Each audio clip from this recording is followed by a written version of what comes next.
Hi, hello students. Let's start our new discussion regarding the chapter metallurgy, general principles of extraction of metals. In that one, we have been discussing about extraction of crude metal from concentrated ore.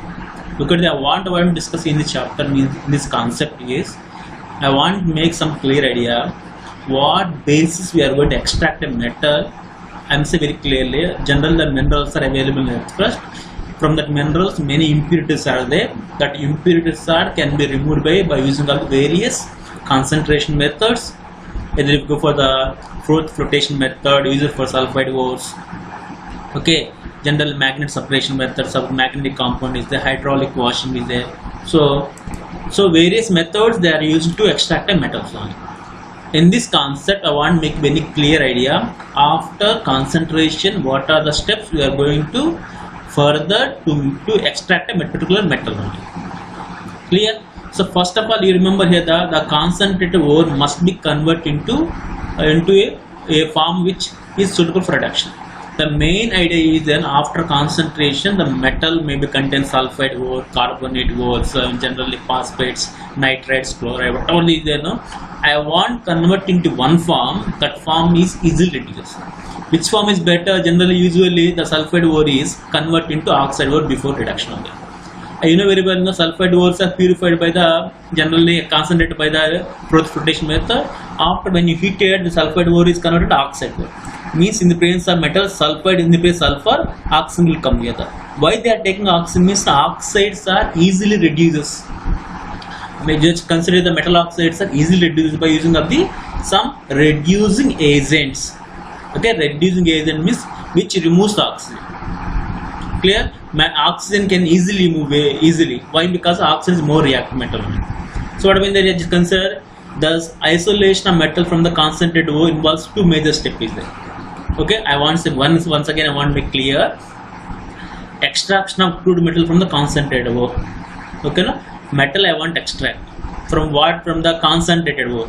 During the concentration, I removed the gangue particle, matrix particles. After this one, I just collect the one ore, either maybe sulfide ore, carbonate ore, whatever may be. I want convert into better way for reduction process.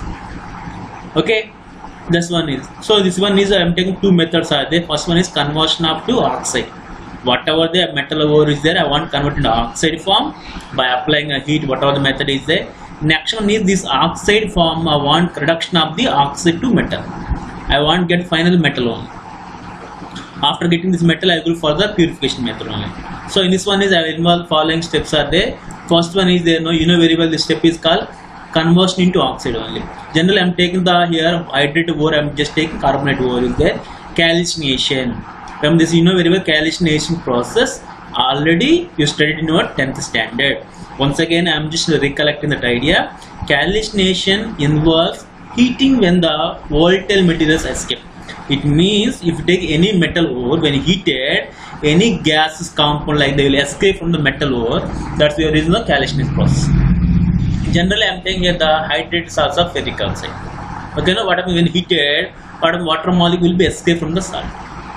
Clear. Next one, zinc carbonate is when heated form zinc oxide plus carbon dioxide. Remember, initially is the carbonate ore. After it, what happens from oxide ore. These oxides are easily reduced by the carbon. Clear? So that's reason why I want convert one ore into oxide form. That's by using a one method is called calcination. Calcination method is applied here generally. Okay, in the absence of the air. Okay, heating of metals below its melting point. Clear? Next one is then look at this one is a malachite green calcium carbonate. Dolomite is a calcium carbonate, magnesium carbonate. When you are heated, it forms calcium oxide, magnesium oxide plus carbon dioxide. After heating the process, volatile material will be escapes only. So look at here. During the calcination, what I mean, they just consider take some bauxite ore. I already discussed about bauxite ore is there, no? It is a process of converting an ore into its oxide by heating strongly below its melting point, either in the absence of the air or limited supply of the air. This is very, very important. Generally, you know, to understand they given the absence of the air, limited supply of the air. Clear is there, no? So I'm heating the metals below its melting point. I'm not heating up to melting point, below its melting point I'm heating. What happens? The following chemical changes will occur by the calcination method. What happens here? The first one is moisture is driven out, means moisture will be escapes. Water molecule will be escaped. Look at the bauxite ore formula is Al2O3 dot 2H2O. On heating, what happens there is the Al2O3 crystal salt containing of the water molecule. This water molecule escapes and leaves as the aluminum hydroxide. Next one is the ferric oxide containing water molecule. This is called limonite. This is called limonite. This is one more heated in the form of ferric oxide. Water molecules removed. So water is removed from the hydrated ore by applying of the calcination. Clear? So next one is the liquid here. This one is just consider when I heat the carbonate ore, carbon dioxide gas will be emitted. So carbonates ores are converted into their respective oxides by losing of carbon dioxide. Clear? So zinc carbonate, calamine when heated they form a zinc oxide plus carbon dioxide. Dolomite when heated is when dolomite is strange when heated they form a calcium oxide plus magnesium oxide. So generally by using of this method we want to convert metal carbonates into metal oxides. So still remember this is reverberate furnace. You just consider here here also they are heating, here also the ore is there heating, here also the ore is heating by this method. Look at this, most important one is the reverberator furnace, where the calcination and roasting will be takes place in this area only. Clear? This is nothing but here the is considered bricks are there. Okay, lining with bricks will be there. Here from this place the ore they will be placed inside the material, and they will pass. Look at this gap is then the air will come from this area. Clear? This is initial method, reverberant furnace. What about next one is that here the place, look at the area, just consider when the place is metal ore, when they start heating, the volatile material will be escaped from the air. Clear? Volatile material will be escaped. When the volatile material escapes, the air will come. So this is one here they will use. So this one is go for next one is that here the roasting is very important. Okay, it is a process in which ore is heated at high temperature below its melting point. Calcination, roasting both are heating process only. One of the calcination is heating process. Okay, with limited supply of the air. Roasting is the heating process at X amount of the air. Okay, clear? Generally, calcination method used for the carbonate ores. Roasting method used for the sulfide ores. Following chemical changes occur here, moisture is removed. Previous like that, here also moisture will be removed. So next one is that the volatile impurity like sulfur, arsenic, phosphorus, etc. are oxidized and removed from the volatile gases. Look at the sulfur, arsenic, phosphorus is there, all are poisonous gases only. These poisonous gases we cannot collect. That's the reason why they are doing from the open container. This sulfur dioxide gas, therefore when you add water molecule, they become to sulfurous acid.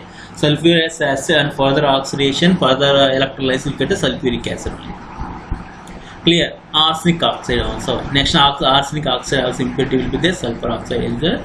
To remove these impurities, we are going for the roasting method. So what you are using? Roasting method. Look at a general sulfide ore they are taking. Generally sulfide ores are there, zinc sulfide I am taking. When I heat it with the excess amount of the air, you know very well zinc valence is 2, sulfur valence is 2, oxygen valence is 2. It means one of the oxygen atom replaces with sulfur. What form? Zinc oxide will forms and sulfur dioxide gas will come out. So suppose I am just taking lead sulfide here, lead also plus 2 valency. Okay, na? A sulfur also minus 2. So what happens here? Here sulfur is replaced with oxygen. Oxygen is replaced by the sulfur molecule. So what will get the lead oxide plus sulfur dioxide. Copper sulfide. Copper sulfide plus 3 oxygen molecule when heated they form a copper oxide plus sulfur dioxide. I am saying one point very clearly. Suppose I am just taking the copper sulfide ore containing of the iron oxide impurities. What they will do? They will take like this furnace. They will add small amount of silicon, like sand. When they add sand before heating, when they start heating, what happens there? Iron oxide combined with silicon dioxide. Okay, silicon dioxide forms slag. You know very well. What happens there? They form one mixture. They won't again remove impurities. By this process, you can remove the impurities. I will discuss next one is ore become the porous. Why ore is become porous means the volatile gas are escaping. They are leaving. They are leaving means they create one vacant space is there. No. General principle and process of isolation element is a flux. What is mean flux means? Remember, I will show one small clear idea. metal plus impurity is there. I want impurity. Both metal and impurities, they are very similar properties, like melting point, very similar is there. When I add some chemical that called flux, it will only react with the impurities, it won't react with the metal. It forms one liquid material. That liquid material easily can be separated. That's called as a flux. You got it very clear? Suppose look at the flux is a chemical substance added to the concentrated ore in order to remove the gangue from the easily. Look at the gangue only. Flux plus gangue. Look at the, suppose I'm considering I'm taking one is a, I said very clearly, you know, in this chemical reaction, copper ore containing of the iron impurities is there. Iron impurity. Iron oxide is the basic nature. To remove the basic nature, we are doing acidic flux. Acid plus base, they form a salt. This salt is called a slag. This slag is not mixed with the metal ore, so we can easily remove only. Clear? So remember here, iron ore plus, so generally I'm taking ore plus impurities there, flux is there, no? Flux plus, look at flux plus impurity becomes slag. Ore will be separated. This ore will collect separately and will go for some other reduction process only. Okay, just consider for example, the zinc sulfide ore is there. Zinc sulfide ore containing of the calcium oxide impurities. This is a basic oxide. To remove this basic oxide impurities, I am adding the acidic flux. Silicon dioxide is acidic flux. Both acid and base, they form a salt. Remember, flux never react with the metal ore. Flux react with only impurities. That's why only preferable it will be. It's called acidic flux. So what happened there? Calcium silicate slag will form and zinc sulfide will come. When basic gangue which given, then use the acidic flux. Similarly, acidic flux is given, they use the basic only. Based on this impurity, they are using the flux. If it's basic, acidic will come here. If it's acidic, they will take basic nature only. Okay, some other example also. Similar zinc sulfide contains silicon dioxide impurity. This acidic only. To remove the acidic flux, they are using acidic impurities. They are taking the calcium carbonate flux. So they form a calcium silicate, slag will come, and zinc sulfate plus carbon dioxide will come. So this is a basic idea is about flux only. Those students who are appearing for the NEET and JEE is very, very important. Now students say go for the next one is very, I'm giving some brief explanation. Roasting process, then zinc sulfate becomes zinc oxide, lead sulfate becomes lead oxide, copper sulfate becomes copper oxide. Copper sulfate ore is there, it contains silicon dioxide, iron oxide impurity is there. To remove the iron oxide, they will add the silicon dioxide, the form of slag. Slag can be removed easily. Next one is hydrometallurgy. What is the hydrometallurgy means? It is a process of extraction of metals by converting their ore into aqueous solution of metal compound and reduction of these solution by using a suitable reducing agent. If I say definition, it will be some confusion. You could just imagine I'm taking one metal. This metal is insoluble in the water. When you add some cyanide, they form one complex, that salt. That salt is soluble. Okay, that salt is soluble. When you add zinc, what happens there is that zinc will replace metal. Metal will come outside a precipitate. This is called as a hydrometallurgy. Means the reduction process as takes place in the aqueous solution. Is a water phase is called hydrometallurgy. This hydro means water. You know very well is there, no? The students here most important one is generally you know very well you study in 10th standard difference between the roasting and calcination. What happens the ore is heated to a high temperature in the presence of X amount of air is called roasting. Generally absence of the air or limited supply of the air is called calcination. Roasting applied for sulfide ores, calcination applied for the carbonate ores. Next is very, very important concept. After the calcination reduction, what will get the metal oxides are there. That metal oxides are further reduction by using of the, this is called as reduction of the oxide into metals. So I am here is the most important concept will come, Ellinger diagram, thermodynamical principle, electrochemical principle, everything will come here. Look at the students, very, very important. Reduction of metal oxides usually involves heating with some other reducing agents only.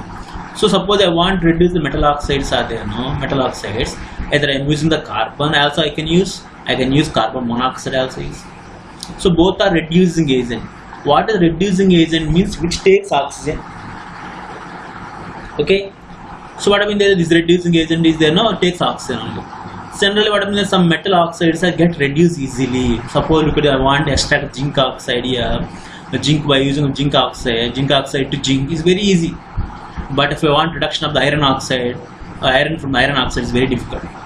Clear is, some metal oxides get reduced easily, while other metal very difficult to be reduced. Reduction means electron gaining or electronation only. In case of heating, is a general concern for the reduction process. Generally, iron oxide very difficult to reduce. Is there no? So difficult to reduce means you use some other method to make possible. What you are doing? We are applying heat. That's called pyrometallurgy. Pyrometallurgy means to applying of the heat in order to extract a metal from its metal oxide. By applying of heat is called pyrometallurgy. By applying of electrical electrometallurgy. Pyro means heat only. Clear is there no? General concern heating is required to understand general concern for the reduction of metals. Heating is required. Okay. Then remember here in this one we are going to discuss some more focus on the pyrometallurgy process and to predict which element will suit as a reducing agent for a given metal oxides. Remember I am saying here that at what temperature reduction is happen is explained pyrometallurgy. Which metal can reduce the metal oxide given by the Gibbs free energy. Clear? Once again I am saying at what temperature metal will be reduced. Explain about the pyrometallurgy. Which metal can reduce metal oxide is given by the Gibbs free energy only. Very very important students. Yeah. So before I am discussing about Gibbs free energy, look at what is my pyrometallurgy. It is a process in which the concentrated ores are reduced to form the crude metal at high temperature. Crude metal is forming here. It is a process by applying of it. Ore is reduced to the metal using the high temperature. Remember, by applying high temperature, metals are reduced. It's called pyrometallurgy. Reducing agent generally carbon, hydrogen, aluminum. Carbon, hydrogen. Remember pyrometallurgy. I am saying very clearly, it is a process in which the concentrated ore are reduced to form the crude metal. Ore is forming the metal at high temperature called pyrometallurgy. Next one is that here the electrical metallurgy. I said very clearly by applying of electricity. You studied in the 11th standard when you go for the electrolysis of sodium chloride, they form a sodium and chloride. We take molten chloride and sodium chloride. We take water, they form a sodium hydroxide and chlorine gas will come out. Okay, na? That is called Castner-Kellner process only. The metal compounds such as oxides, hydroxides, halides are electrolyzed in the fused state. Remember, oxides, hydroxide, halides. Most reactive metals are reduced by using of electrolysis. Moderate reactive metals are here the reduction by the using of the pyrometallurgy. Moderate reactants are very very important. Next one is then here, this one the electrometallurgy I will discuss here. Next one is thermodynamical principles. So next one is smelting. The process of extraction of impure molten metal from its ore at high temperature using carbonized reducing agents called smelting. Again smelting. Answer is smelting nothing but look at that tin oxide at high temperature when add small amount of carbon, it will become the tin plus carbon monoxide. Gas will evaluate. This process nothing but it is process of extracting the impure molten metal from its ore at high temperature using of carbon. Okay, no? By using carbon, this reduction process carried out is called as a smelting. That process called as a smelting only. Remember, because you have to remember more focus on this three terminology: pyrometallurgy by reduction of metal at high temperature, low temperature reduction of not possible particular metals. We are applying the heat, we are reducing it. That's called pyrometallurgy. Reduction of iron, reduction of zinc, reduction of copper we will discuss here. Electrometallurgy means more reactive metals, sodium, potassium like metals are there and extraction by using of this method. This is called electrometallurgy. We discussed already about the extraction of aluminum by using of this one, bauxite aluminum only. Next one is smelting only. This is smelting. It is a process of extraction of impure metal by using of carbon. So these points you have to remember very clearly. So you will get very clear. Students, remember these are basic idea in the just first one is first you have to convert the metal into metal oxides. Metal oxides are reduced to metal.